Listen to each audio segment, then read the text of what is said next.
जय शिवराय. बलिदान मास दिवस 11वा. झुंजार जात अमुची शिवशारदुलांची, अंत्येष्टी निश्चित करे रणी पाकतेची.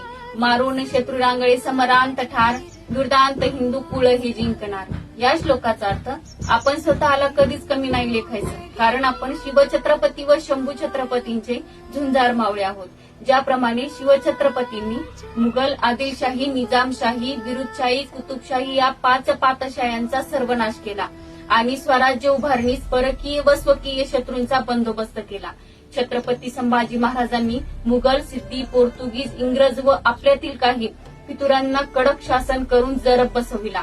शिवछत्रपतींचे स्वप्न टिकवण्यासाठी औरंग्याचे अनेक अत्याचार सहन केले. त्यांची ही प्रेरणा घेऊन आज आपल्या हिंदुस्थानाला विळसा घालू पाहणाऱ्या पाकिस्तान, बांगलादेश रुपी अजगराचा अंत करून आम्ही त्या शिवछत्रपती व शंभू छत्रपतींचे मावळे आहोत, ज्यांनी 5 पातशाह्यांचा नाश केला आणि रयतेचं स्वराज्य निर्माण केलं. आणि आम्ही आजही त्यांचे स्वप्न पूर्ण करण्यासाठी प्रयत्न करू.